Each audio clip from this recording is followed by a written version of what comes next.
What I did want to talk about is the other impacts of domestic and family violence, excuse me, that you might not know about, and chronic stress. Sorry, do you want to hold that for a minute? You're right, yeah. Excuse me. I'll try again. You go. Okay. Hopefully.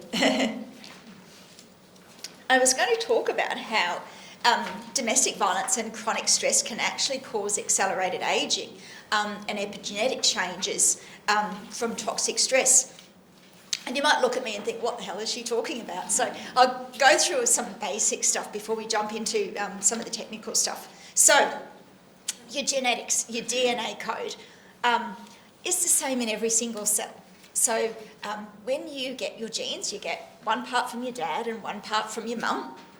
And that is the same in every single cell in your body. So when you're born, you're one little cell, the egg meets the sperm, and then that little cell multiplies about 37 trillion times to become the people that we are. So every little cell has the same DNA. But when you think about it, a skin cell looks very different to a liver cell, which looks different to an eye cell. So how does that happen when you've got the same DNA in every single cell? And what happens is that not all your genes are turned on at the same time. So in your liver cell, your liver's genes are turned on, but not your skin genes and your eye genes and likewise. So genes can be turned up or down or on and off, depending on what cell they're in. So when we talk about what your DNA code is, that's your genetic code or your genotype. When we talk about what's turned on and what's not turned on in every particular cell, that's your phenotype. And that can be different in every single cell. You can have identical twins which have the same DNA code, but they look different, they sound different, they have different likes. Their phenotype is different, their epigenetics is different. And epigenetics can be affected by a lot of things. Our experiences, how we were raised, toxins, stress, nutrition, all of those things impact our genes. We know that toxic stress can not only change our expression of our genes, but it can damage our DNA. So there was one study that one of the experts in the field sent to me. They looked at identical twins, a series of identical twins, one who had been sexually abused and one who hadn't. So remember, identical twins have the same genetic code in every cell. It's the epigenetics that are different. The DNA damage in the twin that had been sexually abused, on average in this study, was 1.65 times more for the person who'd been sexually abused. That's just looking at DNA damage. And I think that's huge, and that increases over time. So if you think of a trajectory of a child, they're going like this. But when you start to have DNA damage, your trajectory is like that. So in 4 years, it's this. But in 5 years, in 6 years, the implications for that get worse as you age, which is why a lot of the times when people have suffered sexual abuse, the impact of that is seen much later in life, not when it happens. And it's not just mental health issues, it's chronic disease, higher risk of diabetes, heart disease, things like that. So in one of the handouts, I've done the impacts of toxic stress. There's a lot of things that cause ageing, but there's a couple of things I wanted to highlight because they're really particular to chronic stress. So all our DNA is wrapped up into these things called chromosomes, and they're all tightly wound together and they're generally in pairs. At the end of each chromosomes, we have these little things called telomeres. They're like little caps on the end of our chromosomes. A bit like, shoelaces. You've got those little aglets on the end of shoelaces that protect your shoelaces. Well, our chromosomes have these things called telomeres, and they shorten with trauma and stress. And that becomes really important because you want your cells to be able to divide all the time. For example, if you've got immune cells, you get a virus, you want all those cells to go and attack the virus, and they have to be able to multiply to do that. But when the telomeres get too short, cells can't divide anymore, they can't copy. So you imagine that if you've got short telomeres, you've got damaged immune cells, and you need your immune cells to be multiplying and they don't do that, that's really going to affect your health. It's going to make you much more susceptible to disease. So that's why telomeres are so important. There's a lady who won the Nobel Prize because she did lots of research on that. So that's one of the impacts of trauma and toxic stress, is it's affecting your telomeres, which can affect your cells, cause what we call senescent cells. But it can impact you as time goes on. It's not the only thing that affects telomeres, but it's one of them. Another thing that happens is the DNA damage, like I was talking about with the sexual abuse. We have genes that are called, there's lots of different types, but some of them help fix damage to DNA. But some people have genes that just, their particular genes don't fix the damage as well. You might have heard about the BRCA1 gene. Anybody remember hearing about Angelina Jolie had a double mastectomy because she was at high risk of breast cancer? Yeah, well, the BRCA1 gene is what's called a tumour suppressant gene, and they not only help get rid of tumours in the body, but they help repair DNA as well. So some people have variations of those type of genes that don't work so well, so you're at higher risk. But what can happen is those genes can actually be switched off by trauma as well. So not only is that gene not working as well, it's not working at all. And you can imagine if someone has trauma and some of those important genes, like your trauma suppressant genes, are switched off, what that might mean. It can also switch on genes, I call them bad genes, that you don't want switched on. So there's things like oncogenes. You've heard of oncology, contributes to cancer. So these oncogenes sort of cause cell proliferation and lots of growth, and they contribute to growth and tumours in bodies. And if you've got a lot of them turned on when they shouldn't be, you're at higher risk of cancer. Higher risk if your tumour suppressant genes aren't working so well or they're turned off. So you can see how a lot of this misfunctioning of the epigenetics and switching on and off of genes can lead to a lot of health problems later in life. One of the really big ones is in our bodies, you know, the fight or flight response, you know, when you're under stress, you know, cortisol gets released into your system.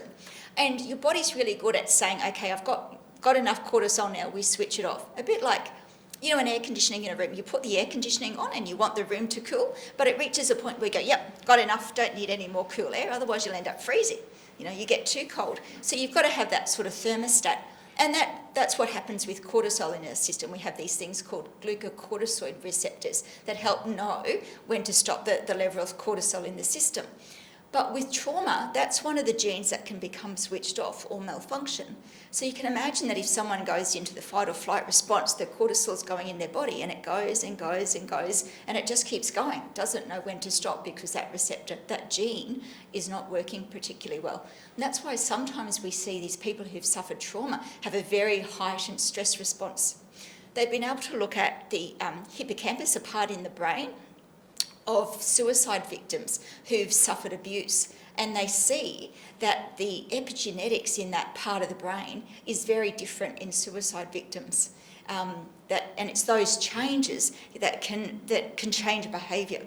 It's hard to study in live people because a lot of people don't want to donate a bit of their hippocampus to see what's going on. But one way that they look at what's going with the epigenetics is to look at immune cells, because immune cells are all through your body. So you can actually do tests, and Bev and I have done this, where you give a drop of blood and they look at immune cells and they see what your epigenetics is showing. And they developed these tests a long time ago that looks at ageing depending on which cells are switched on and off, because that changes as we age. And they can determine your chronological biological age by looking at your epigenetics. So you might be 50 in real life, but you might have an epigenetic age of 55, and that means that you're at higher risk of disease or dying and death, because biologically you're older, and you can be younger than that as well. And a lot of that is impacted by trauma and chronic stress. The good news, because that's all a bit depressing if you've suffered trauma, it's not just stress that can change that. So you can have lifestyle interventions, what we call precision medicine interventions, to reverse that. So things like nutrition, getting enough sleep, exercising, all of those things play a role in that. But it's different for everybody because everybody has different genes and everyone has different vulnerabilities. So you can also do these things called genomic testing. Has anybody ever done genetic testing? We hear about it a lot on the news because people like to know about their ancestry, but it's not just used for that. You can do ones that are particular about health. So I thought I'd show you what it looks like. So I've done that, my children have done it.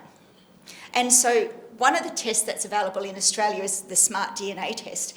And it looks like, kind of like a stoplight, you know, you can get the green, yellow or the red. To do a test, they send you out the package, and it's a bit like a COVID test. It looks like a little cotton bud, and you rub it on the inside of your cheek, and they take little buccal cells and you put it in a container and you send it away, and then you get these reports. And they look at all these different areas. So one of the areas is this gene called COMT, catecholol methyltransferase. And it's in there. I've got a red version, so my version is very slow. But what COMT does, one of its functions is to break down noradrenaline and adrenaline, which are stress hormones. Okay, some people have a version of that gene that does it pretty quickly, and some people like me are pretty slow. So if I'm stressed, I'm going to be breaking down those stress hormones a bit slower than other people. But COMT doesn't just break down noradrenaline and adrenaline, it also helps break down estrogen, what we call catechol-estrogens. Now that's a pretty important thing because in the body, estrogen can become toxic. I think of it a little bit like water that you use to wash up. So if you're washing up, you've got hot water and you're adding your detergent, and then if you're doing a lot of dirty plates, there's fats and grease in the water. Once you've finished washing up, that water's pretty yucky, and you wouldn't want that water going into your drinking water or getting circulated back in your system. But sometimes that's what happens with estrogen that's not broken down properly, that toxic estrogen goes back in the system. And if it's not broken down properly by COMT or other detoxification methods, it's left in the system a bit like if you've got water in your sink and the sink's blocked, the drain is blocked, and you can't get rid of it. That's what happens. Your body can't get rid of this toxic estrogen, so it has to store it in the body, and it tends to store it in fatty tissue, which in women is often in breast tissue. And because it's toxic, it tends to lead to tumours. So that's one way that all can contribute to breast cancer. That same enzyme that is breaking down estrogen and can become toxic is also used to break down stress hormones. So when you're under a lot of stress, there's only so much that can go around. So there's not always enough to break down other things to do its job. So you're at higher risk of these toxins building up in your body. Now, some people like me have a slower version anyway. So we're already a little bit vulnerable. And then you become susceptible to stress and you can see that it can build up. And if you're under chronic stress, and these enzymes and things that we need in our body are really under stress, it can contribute to disease. That's just one gene, but there's lots of different genes in the way it functions. But there's things we can do about that too. So genes generally work with nutrients and other things in the body. So the COMT that helps break down your stress hormones, it works with magnesium.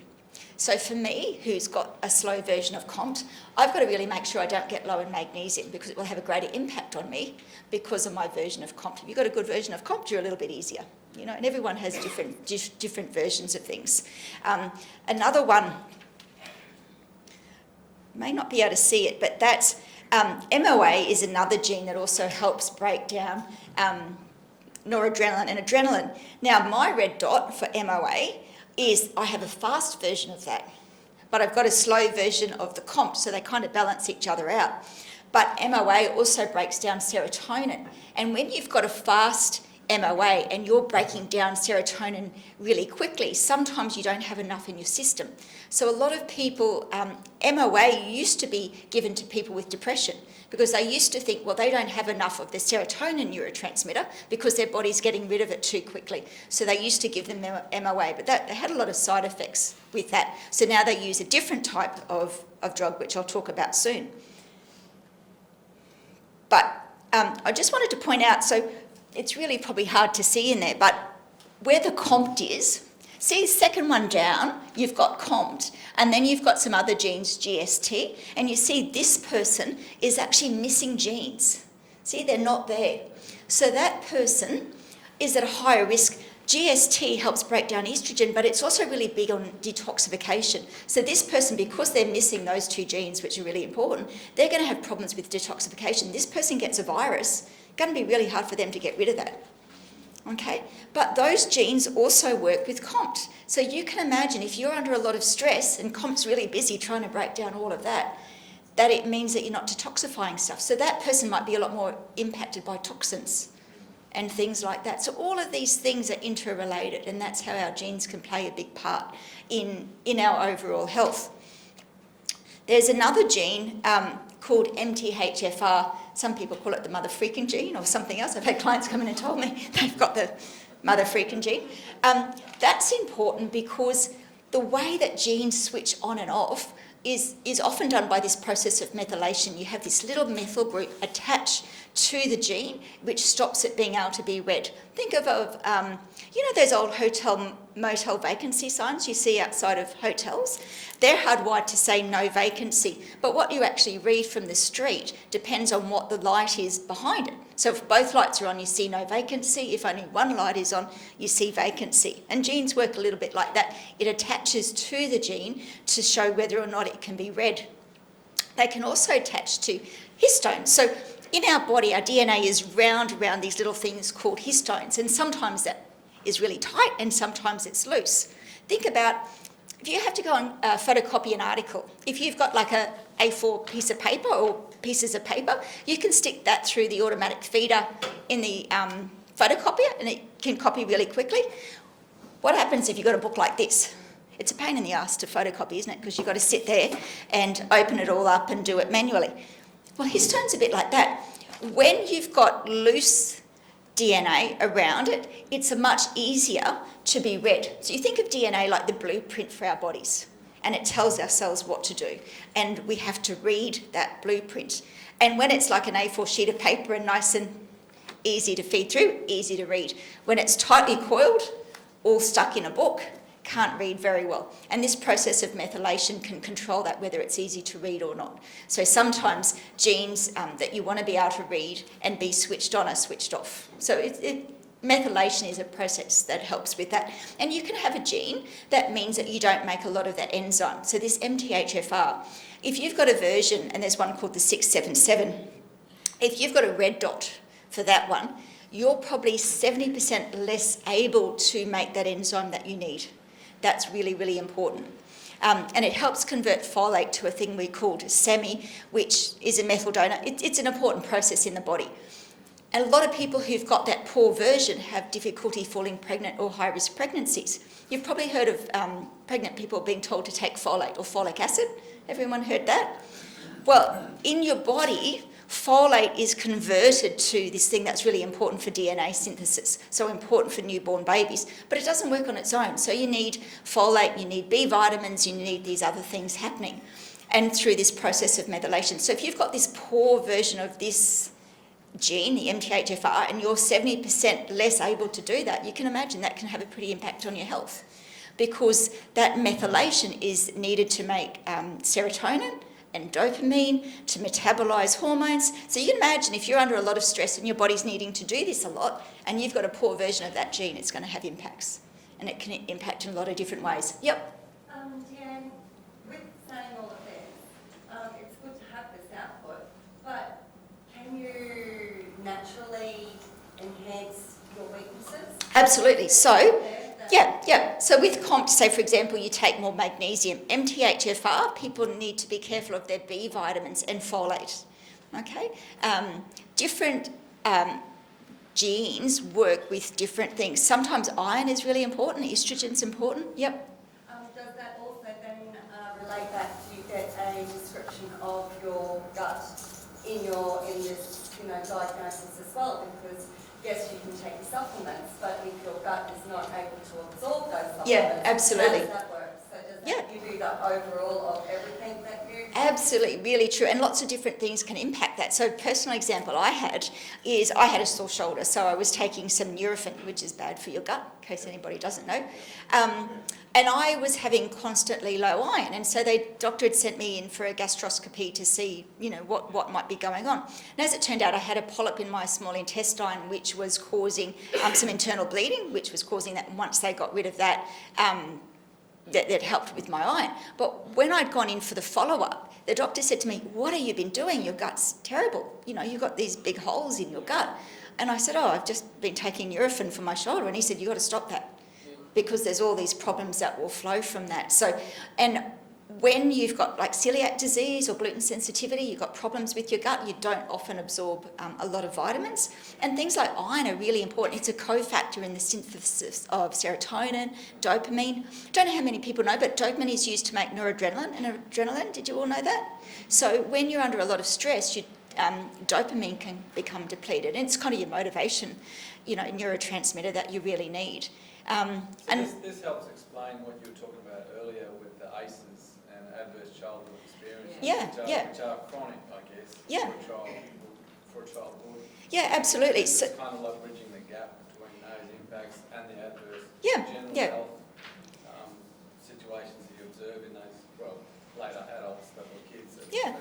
Yeah, there's some infograms that hopefully you've got in your workbooks on inflammation, because one thing we know, some genes make you more susceptible to inflammation, and through various processes with chronic stress you can have a lot of inflammation in your body.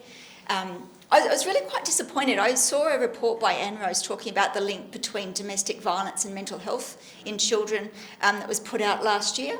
And they just talked about dysregulation of the HPA axis, but they didn't talk about epigenetics at all, or genetics. And so I wrote to Anne Rose and I said, you really need to do some research on this, because there's proven research and you've missed a big part in your report. And Anne Rose is really the major organisation for women's safety and children's safety in Australia, and when they're not talking about it, that's a bit of a problem, which is part of the reason we got this grant, by the way, because we were talking about that stuff. But yeah, there's some really good early expressions can alter gene expression. You know, you can read that.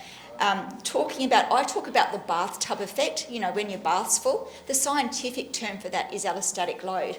And if you look at this booklet, Connecting the Brain to the Rest of the Body, there's a nice little diagram about that on page 4. And it talks about when you're constantly going from that fight or flight response to the parasympathetic response, that wear and tear on the body is really damaging. And you can see the photo of the person trying to balance the seesaw and then being weighted down. High allostatic load, but I just like to talk about it as the bathtub effect. Your bathtub is overflowing.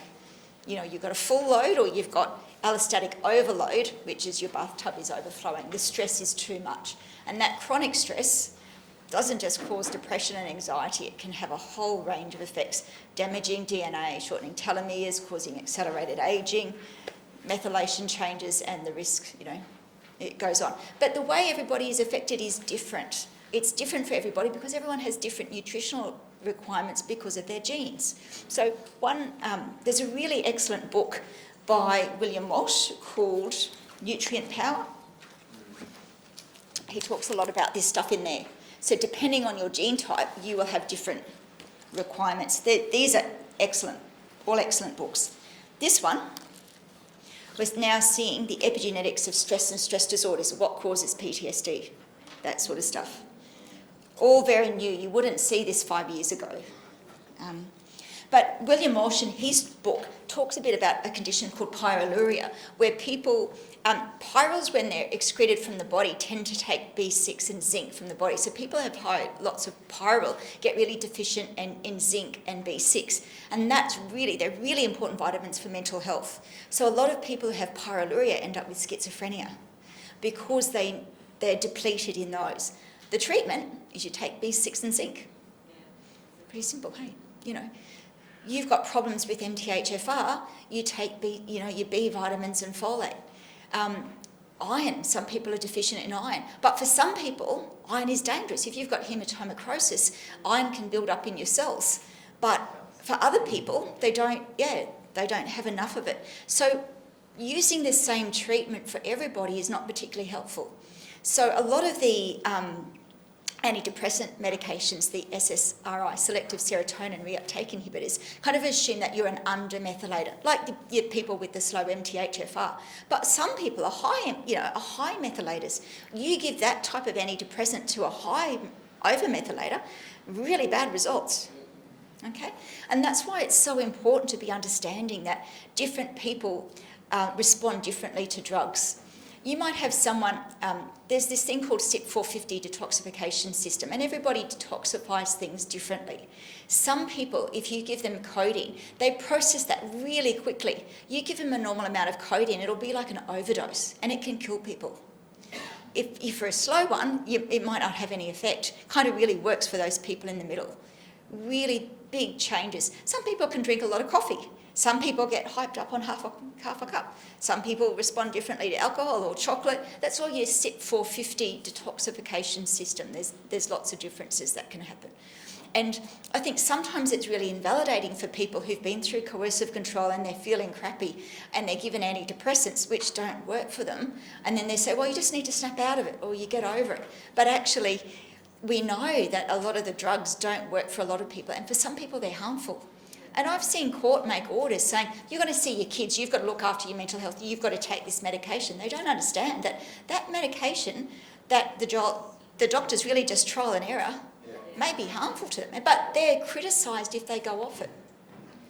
You know, and that's why it's really important that we're educating doctors about, and the judges, about how people respond so differently to things, and validating people's experiences. Yeah, that medication might be bad for you. And we're actually seeing this in government documents now.